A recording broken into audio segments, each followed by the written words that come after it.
Good afternoon. आप सभी लोग प्लस टू एग्जामिनेशन 2024 की तैयारी कर रहे हैं। आप सभी प्रोज और पोएट्री के मैचिंग टेस्ट को 10 मार्क्स के लिए समाप्त किया था। मैंने कहा था उस पर आधारित कुछ ऑब्जेक्टिव क्वेश्चंस होते हैं और प्रोज के लिस्ट में मैंने दिया था कौन सा एस्से है, कौन से प्रोज सेक्शन में स्टोरी है, कौन से स्पीच हैं, एक ड्रामा है। ये सारे चीज़ को भी आपको जानना है, इनसे भी आपको ऑब्जेक्टिव क्वेश्चंस होते हैं। आइए आज हम 2-3 मार्क्स के लिए फिर आज हम चलते हैं आपको लेकर के ऑब्जेक्टिव सीरीज में, जो प्रोज पोएट्री के नेम्स पर आधारित ऑब्जेक्टिव होते हैं, उसके राइटर और पोएट्स के नेम पर आधारित ऑब्जेक्टिव होते हैं, और क्या चीज़ है ना, कौन सा चैप्टर उसके नाम पर आधारित होता है कि स्टोरी है या जो भी। तो चलते हैं हम लोग। सबसे पहले हम लोग देखते हैं कि आखिर प्रोज पोएट्री के आंसर्स ऑब्जेक्टिव में कैसे होगा, कैसे बनेगा। लिस्ट को बिल्कुल याद रखिए, एक नोटबुक पर लिखते जाइए, या पीडीएफ मात्र एक कोर्स के लिए लेना चाहते हैं, जैसे क्रैश कोर्स कर रहे हैं, जैसे कि आप ऑब्जेक्टिव तैयारी कर रहे हैं, सब्जेक्टिव तैयारी कीजिएगा। इसके नोट्स गेस वगैरह टोटल मिलाकर 200 है ना, 249 है ना। यदि आप चाहते हैं कि नहीं पूरे ग्रामर वगैरह का ट्रांसलेशन वगैरह सही तरह एक कोर्स के लिए, तो 499 है। ये सारे जो भी हैं आपके दिए गए हैं, उतना ही आपको शुल्क देना है, बाकी कुछ नहीं। चलिए तैयारी करते हैं हम लोग। सेट 1 हम लोग 3 सेट में बांट दिए ताकि आसानी से आप बना लें। आइए, who composed sweetest love I do not go. Sweetest love, मधुरतम प्यार मैं जाना नहीं, ये कविता किस कवि के द्वारा कंपोज की गई है। 4 ऑप्शन दिए गए हैं। K N. Daruwalla 9, Walt Whitman 9, Rupert Brooke 9, फिर जॉन डन यस। तो यस जो होगा उसमें तुरंत हम लोग क्या करेंगे, टिक मारेंगे इन जॉन डन। यहाँ पर टिक मार रहे हैं, OMR सीट में रंगना पड़ेगा। मेरे बच्चे लिस्ट तैयार रहेगा तो मैचिंग भी हो जाएगा और इस प्रकार के ऑब्जेक्टिव भी बन जाएंगे आराम से। हम लोग चलते हैं। हु कंपोज या रोट, रचना किया या लिखा। सॉन्ग ऑफ माई सेल्फ, या तो ये कंपोज रहेगा या रोट रहेगा, बात एक ही है, किसने लिखा है ना। सॉन्ग ऑफ माई सेल्फ याद होगा मेरे बच्चे। सॉन्ग ऑफ माई सेल्फ को शायद आप याद किए होंगे तो वाल्ट व्हिटमैन देखे होंगे, याद नहीं किए होंगे तो देख लीजिए, अभी से देख लीजिए, आज से देख लीजिए, तुरंत देख लीजिए, परख लीजिए, Walt Whitman. To autumn, autumn की रचना किसने किया, कंपोज में रचना किया या रिटन किसके द्वारा की गई है ना। तो autumn has been compose by या रिटन बाय जॉन किट्स। इसको कंपोज किया था जॉन किट्स ने। जॉन डन तो स्वीटेस्ट लव, जॉन किट्स। इन जॉन मिल गया तो किसी में मिला देंगे, ऐसी बात नहीं है कि जॉन मिल्टन में मिला लीजिए, ठीक ना। Number 4 the soldier. सोल्जर की रचना किसके द्वारा की गई। Soldier has been composed by Rupert Brooke. Rupert Brooke ने सोल्जर की रचना किया। जिस तरह हम लोग को याद मेमोरी में उसे आप भी रखो, है ना। तो ये रूपर्ट ब्रूक, सोल्जर, सोल्जर का मतलब सैनिक। W.H. ऑडेन ने कौन सी कविता लिखा या now the leaves are falling fast की रचना किसके द्वारा गई। उलट के दे या पुलट के, राइटर का नाम जानना है, पोएट का नाम जानना है। W.H. ऑडेन ने now the leaves are falling fast को कंपोज किया, आप लिस्ट में देखे थे, मैचिंग टेस्ट भी बनाए थे। तो W.H. ऑडेन ने कौन सी कविता की रचना किया। ऑप्शन बहुत सारे आपको दिए रहेंगे, लेकिन आपका आंसर ए में मिल गया, now the leaves are falling fast. For him no, an epitaph no, soldier no. तो आप कौन सा मारेंगे। चलो चलें हम लोग यहाँ। एन एपिटाफ एक अच्छी सी कविता है जो वार पोएम के नाम से जानी जाए। एन एपिटाफ एक अच्छी सी कविता है जो डेड बॉडी के मेमोरी में लिखी हुई स्मृति लेख, जिसको कब्रगाह पर या समाधि पर खोद करके लिखी जाती है, उसी को कहते हैं एन एपिटाफ। इसकी रचना की गई थी वाल्टर डेलामेयर के द्वारा। वाल्टर डेलामेयर, अभी हम देख रहे हैं ऑप्शन में बाय। अब बाय का नाम हम लोग देखें, an epitaph, W.H. Auden 9, Walt Whitman 9, Walter de la Mare yes. Answer आपका सी। तो चलिए बहुत जल्द बहुत अच्छे तरीके से आप लोग प्रैक्टिस कर रहे हो धीमी गति में। Macavity the mystic cat, Macavity नामक एक रहस्यमय बिल्ली, इसकी रचना किया T S. Eliot, Thomas Stearns Eliot, ठीक ना। तो ये टी.एस. एलियट कहाँ है? ए में है। ध्यान दोगे मेरे बच्चे, आप लिस्ट को ज़रूर याद कर लो, अच्छा होगा। अभी तो शुरुआत हुई है, बरसात बाकी है, कुछ दिन ऑब्जेक्टिव के सीरीज ले चलो, बीच में से कुछ सब्जेक्टिव के टिप्स भी हम देंगे। हमने मुफ्त लगभग कोर्स किया है जिसमें आपको 70 से लेकर 80% मार्क्स वैसे ही आ जाएगा। क्लास आप नहीं करते हैं तो वहाँ घर पर पढ़ें, PDF जरूर रखें। धन्यवाद। उसी पैसे में गेस्ट पेपर, एटम बम के भी समाहित हैं। अब हम लोग चलेंगे सबसे पहले अगली क्वेश्चन। चलिए 7 पर आ गए, इन 7 पर तो 3 और होंगे क्वेश्चन। के.एन. दारूवाला, इन्हीं का पूरा नाम के.की.एन. दारूवाला भी होगा। के.की.एन. दारूवाला ने कौन सी कविता की रचना किया? Fire hymn, yes. The soldier, no. My grandmother's house, no. Nun या स्नेक, नो। तो के.की.एन. दारूवाला हो या के.एन. दारूवाला हो, ठीक ना। तो दोनों में से कोई नाम रहे तो फायर हिम, आग की स्तुति नामक कविता लिखा। ये जो फायर मने आग, के.की.एन. दारूवाला, दारू पीकर आग लगा दिया, ऐसा कुछ नहीं, कोई बात बनाने की जरूरत नहीं, नाम रटिए। आगे, माई ग्रैंड मदर्स हाउस एक कविता है, मेरी दादी माँ का घर। इसकी रचना की गई किसके द्वारा? ठीक ना, आपको याद रखना कमला दास, ठीक ना, कमला दास, ये इंडियन पोइटेस हैं। स्नेक की रचना किसके द्वारा? Snake, D.H. Lawrence, David Herbert Lawrence, ठीक ना।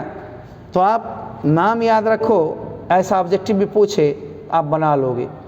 कभी कभी उलट के देगा तो भी आंसर वैसा ही होगा। जैसे उलट के सर कैसे देगा? D.H. लॉरेंस को इधर कर देगा और 4 नीचे कविता दे देगा। जैसे D.H. लॉरेंस हैज़ कंपोज्ड, 4 कविता का नाम तो स्नेक, स्नेक की रचना D.H. लॉरेंस। ये नाम और कविता याद है, इस तरह के ऑब्जेक्टिव भी बन जाएंगे और मैचिंग तो बनने ही बनने हैं। चलिए, इसी तरह सेट 2 में हम लोग प्रोज को लिया, 1-2 नंबर के लिए।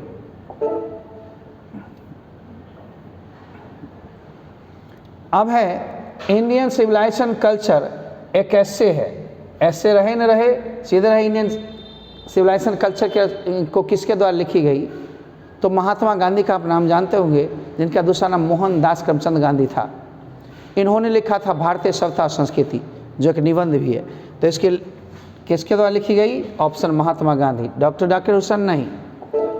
दूसरी है क्वेश्चन भारती माहोम, एक स्पीच, एक भाषण है, जो भाषण दिया गया था डॉक्टर जाकिर हुसैन के द्वारा। आप एक बार रट लोगे तब टेस्ट पेपर में देंगे, यहाँ से पूछेंगे जवाब दोगे या मोबाइल पर जवाब दोगे, ढचाढट, एकदम खटपट।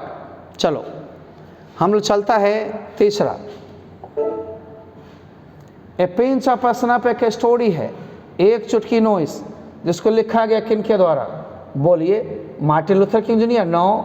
मनोहर Malgaonkar, yes. Doctor Zakir Hussain, no. तो ये Manohar Malgaonkar pinch of snuff को लिखा। नेम याद रखा तो मैचिंग भी कर सकते हो, और नेम याद है तो सचमुच ऐसे ऑब्जेक्टिव को आराम से बना सकते हो। देखते रहो। तुम्हारी अगली क्वेश्चन है आई हैव अ ड्रीम, मेरा एक सपना है। एक मेरा एक सपना है कि स्पीच है, स्पीच 2 ही आपके सिलेबस में, भारती माहोम, डॉक्टर जाकिर हुसैन के द्वारा। आई हैव अ ड्रीम, मेरा एक सपना है, यानी मैंने एक सपना देखा है, इसको लिखा है मार्टिन लूथर किंग जूनियर ने, ठीक ना। तो Martin Luther King junior, answer आपके सी हो गए। कंप्यूटर जी सी में टिक किया जाए, देख रहे हो ना। तो ये सारे 2 ही स्पीच थे, दोनों स्पीच हो गए, भारती माहोम भी और आई हैव अ ड्रीम भी। तो हमने देखा था जिस तरह के हम लोग के 4-5 ऐसे हैं और 2 आपके स्पीच हैं, 3 स्टोरी हैं। स्टोरी में कौन कौन? The earth, number 2 the artist, A pinch of snuff, और ड्रामा देखिए ए मैरिज प्रपोजल। ये सबको याद रखना मेरे बच्चे, एक न एक क्वेश्चन आते रहता है। आगे आइए, ideas that have helped Mankind, ideas जो मानव जाति को मदद किया है। ये कैसे है? इसको लिखा है किसने? बी रसल, यानी बर्ट्रांड रसल ने। आप बर्ट्रांड रसल जहाँ ऑप्शन में होंगे उसको खींच लेना है, ठीक ना, आंसर को चुन लेना है, सेलेक्ट कर लेना है। आइए हम देखते हैं, सिगानाया 9, doctor Zakir Hussain 9, Bertrand Russell yes yes yes. तो चलो मेरे बच्चे यस। अब एन आर्टिस्ट एक स्टोरी है, एन आर्टिस्ट को लिखा गया किसके द्वारा? सीगा नाया, जापानीज राइटर थे। पर्लेस बक के द्वारा नहीं, जर्मन ग्रीर के द्वारा नहीं, मनोहर मालगांवकर के द्वारा नहीं, सीगा नाया, ठीक ना। D, answer D. हम लोग चलता है ई। अब द अर्थ एक स्टोरी है और अर्थ को सीगा नाया ने लिखा नहीं, तो किसने लिखा? पर्लेस बक ने नहीं, एच.ई. बेट्स ने। जी हाँ, इंग्लैंड के किसान जॉनसन की है और बहुत ही अच्छी कहानी है। ये भी देखिए B.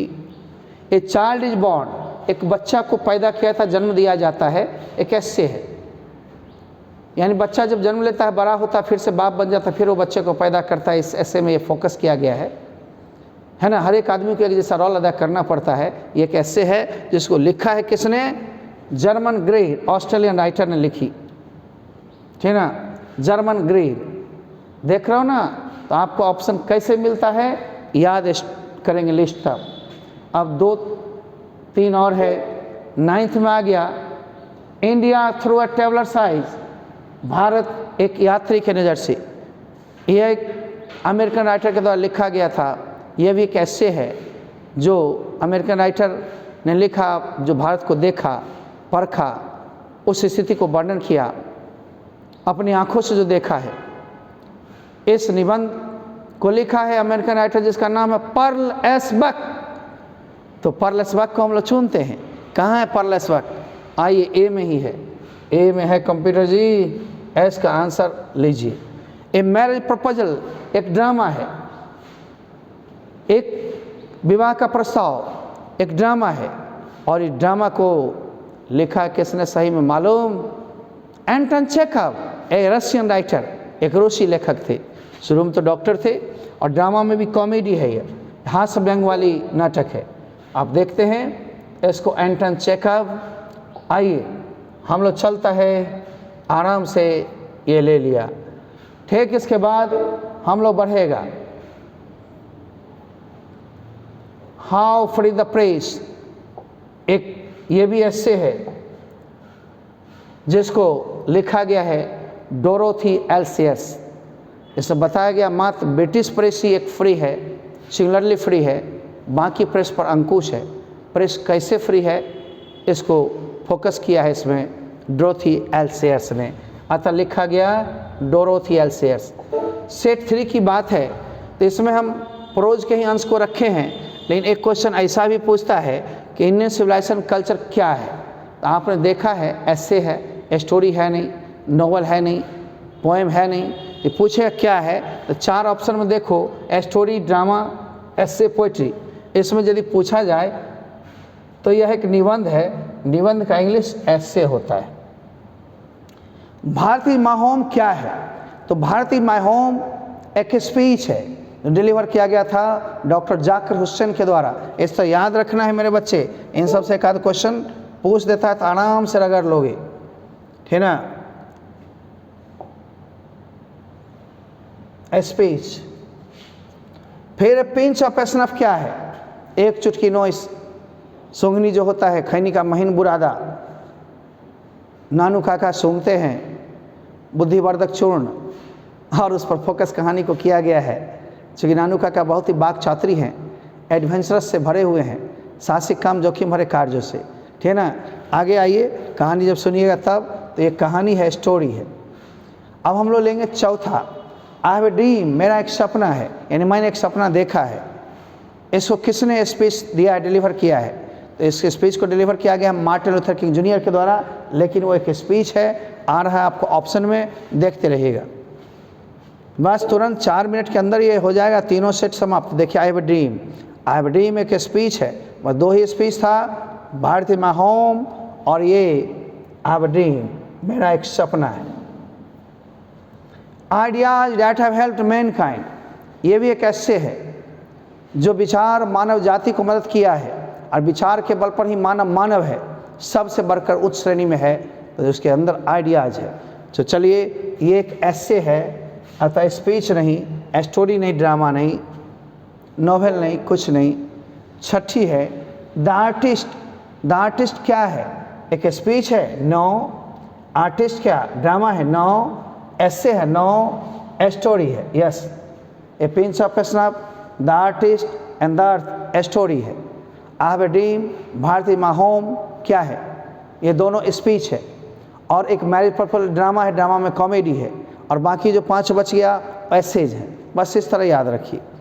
A child is born क्या है, स्टोरी नो, ड्रामा नो, ऐसे यस ऐसे, पोइट्री भी नहीं। How free the press, press कैसे फ्री है, यह स्पीच है, स्टोरी है, नो ऐसे है, ऐसे निबंध, लेख। द अर्थ ये भी कहानी है, आपको मैंने बताया था। The earth is a story, interesting story है, ह्यूमरस स्टोरी है, अतः स्टोरी। ड्रामा नहीं, ऐसे नहीं, पोइट्री नहीं, या नॉवल नहीं। आगे आओ, हम बढ़ता है। 2 और एक्सरसाइज बच गए हैं, उन दोनों को मैं लेता है बारी बारी। Number 10, India through a traveller size, Bharat की यात्री की नज़र से। ये भी एक लेख है, जिस लेख को लिखा था पर्ल एस बक ने, नहीं American writer. She was an American by birth but she spent her much time in China. मैंने इससे पहले भी कहा। And she began to teach in China university, then she came to India. She came here to visit. या speech नहीं, story नहीं, ऐसे। अब सर मैरिज प्रपोजल, एक विवाह का प्रस्ताव, एक शादी का प्रस्ताव क्या है, ड्रामा। ड्रामा में भी टाइप है कॉमेडी, हास्य व्यंग से भरा हुआ। जब पढ़ाएंगे तो अच्छा लगेगा। देखो तो ये कॉमेडी है, कॉमेडी नहीं रहता तो ड्रामा रहता। ये ट्रेजेडी नहीं है, दुखांत नहीं है, हास्य व्यंग है। आइए, तो आपने इस आंसर को देखा और आंसर आपके सेट 1, सेट 2, सेट 3 के दिए भी गए हैं। खूब मन लगा के पढ़िए और PDF को देखिए। धन्यवाद। बुलेटिन समाप्त होती है। इसके बाद हम लोग बेस्ट ऑफ लक कहते हुए फिर अगले दिन के लिए आपको शुभकामना ही नहीं देते हैं, तैयारी के लिए आशीर्वचन देते हैं कि आप बढ़ते रहें, पढ़ते रहें और सब्सक्राइब जरूर करें। धन्यवाद। Bye bye.